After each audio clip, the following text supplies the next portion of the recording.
Kotak Mahindra bank వ్యవస్థాపకులు Uday Kotak 2026 CII వార్షిక సదస్సులో భారత పారిశ్రామికవేత్తలకు ఒక గంభీరమైన హెచ్చరిక జారీ చేశారు. ప్రపంచ ఆర్థిక వ్యవస్థ ప్రస్తుతం అత్యంత అస్థిరమైన ట్రైబల్ దశలోకి ప్రవేశించిందని, రాబోయే భారీ అంతర్జాతీయ కుదుపులను తట్టుకోవడానికి వ్యాపారవేత్తలు, విధానకర్తలు ఇప్పుడే అప్రమత్తం కావాలని ఆయన సూచించారు. గత 2 నెలలుగా ఇరాన్ మధ్యప్రాంత్య ఉద్రిక్తతల ప్రభావం మనపై పెద్దగా పడనప్పటికీ ఆ గ్రేస్ పీరియడ్ ముగిసిందని, త్వరలోనే దాని ప్రభావం తీవ్రంగా ఉండబోతోందని ఆయన స్పష్టం చేశారు. ప్రపంచం ప్రస్తుతం అందరూ కలిసి పనిచేసే దావోస్ మనస్తత్వం నుండి పక్కకు తప్పుకుంటోందని కోటక్ విశ్లేషించారు.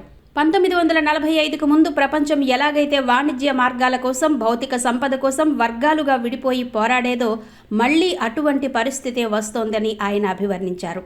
ముఖ్యంగా మలక్కా జలసంధి వంటి కీలక భౌగోళిక ప్రాంతాలపై నియంత్రణ కోసం జరుగుతున్న ప్రయత్నాలు, ఏఐ విప్లవం, భౌగోళిక రాజకీయ మార్పులు ప్రపంచ దేశాల మధ్య అభద్రతా భావాన్ని పెంచుతున్నాయని ఆయన పేర్కొన్నారు. ఈ ట్రైబల్ వరల్డ్లో ఆస్తులను ఎవరు నియంత్రిస్తారనేది కీలకంగా మారుతుందని, భారత్ ఈ విషయంలో చాలా వ్యూహాత్మకంగా ఉండాలని సూచించారు. ముడి చమురు ధరల పెరుగుదల భారత్పై చూపే ప్రభావాన్ని ఉదయ్ కోటక్ గణాంకాలతో వివరించారు.